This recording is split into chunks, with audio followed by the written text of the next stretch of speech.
What's up, guys? Well, I ended up getting the big C, COVID-19, when I came back from New York City, and was quarantined, all that stuff, took the antiviral, then had the COVID rebound. So it's been a long one, but I was able to watch a lot of movies, read a lot of books, things like that. So just gonna show you what I watched real quick for the third time. First time on 4K, and this movie looked awesome on 4K. Elvis, just really good movie, and I'm not a Baz Luhrmann fan, but my favorite Baz Luhrmann film for sure. Austin Butler kills it. Just a great movie. King Richard, had to see it. Will Smith, you know, won the Oscar for it. It's not what everyone's gonna remember, but kind of slow, but it was good. You know, it's about tennis, so, but you know, it had some good themes in there and stuff like that, and it was good. Give it like a C maybe. And this one, I thought I would roll my eyes, you know, didn't think it would be that good, but it was actually some surprises and promising young woman. So, and my only DVD, Out of the Blue, Gray 1951 sent this to me, and a crazy movie actually. The ending was insane. So, from the 70s, I believe, and Dennis Hopper's in it, and so now all I have to see, and it was a while back where he sent those movies, is Babyface with John Wayne, and then Pat Garrett and Billy the Kid, which I will watch soon. Hopscotch, watch this today. Walter Matthau is just awesome, and one of his movies without Jack Lemmon, but Bad News Bears, Grumpier Old Men, the list goes on, and just a laid-back guy. This was actually, for a 1980s film, early 1980s film, somewhat entertaining. So, and speaking of the 80s, haven't seen this in a long time, and I watched it, Beverly Hills Cop with Eddie Murphy, and still funny, still entertaining. Time went by fast. Awesome comedy classic. And also with Eddie Murphy, The Nutty Professor. Thought I'd watch more comedies while I had COVID and I was quarantined, but I think it was just these two that were comedies. And my only horror film, Ma.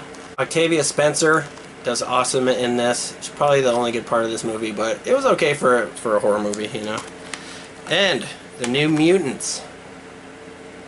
Yeah, it was okay.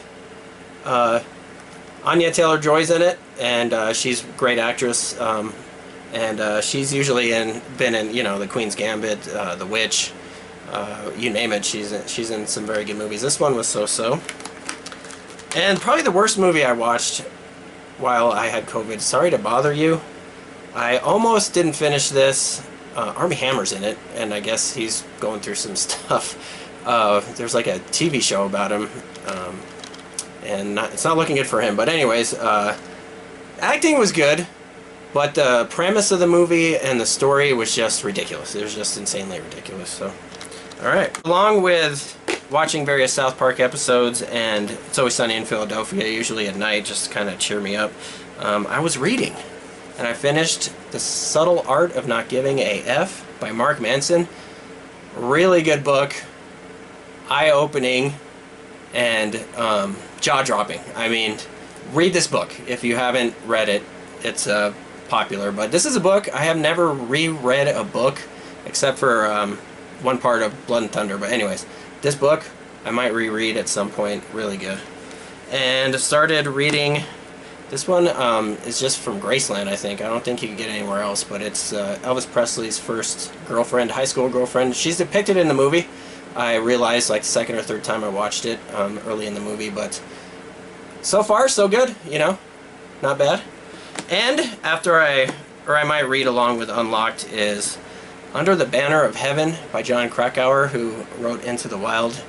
This is a series streaming on Hulu, I think, and I'm going to read it and then probably watch the series at some point. So. Alright, some movies that I picked up recently.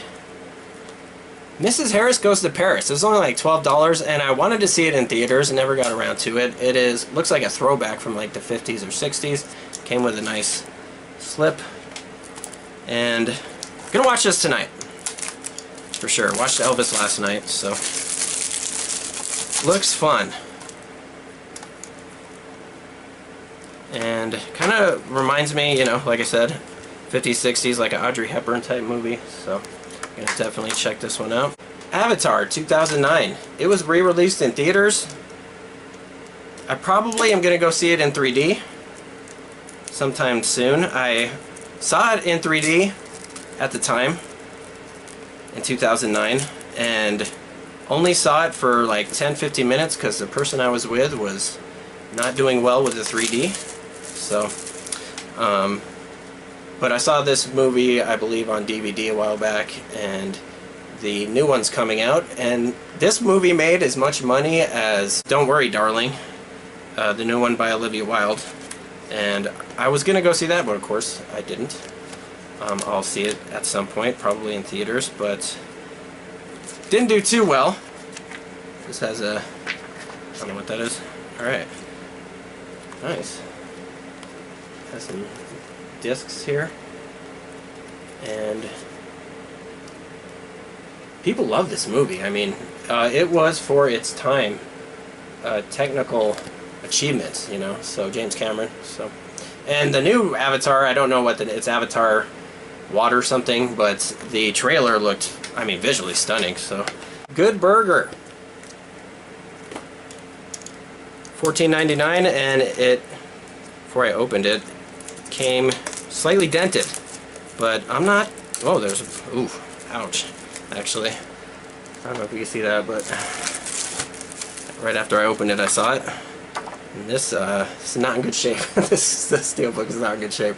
It was mailed to me, so Target, and yeah, I saw on the spine already there were some dents. So, but hey, it's a Steelbook, and it's mine. There's the inside artwork right there. And this was a crazy movie. I don't remember much of it, so I'm looking forward to revisiting this one. Coming to America, upgraded from Blu-ray to 4K, and this was on sale. I think it was on BestBuy.com. And this is just a great comedy from the 80s. Just some great memorable scenes in it. Soul Glow, you know. McDowell's, burgers, the barbershop, and there's a poster here. Awesome. Sexual Chocolate. World Tour 1988. That's awesome right there.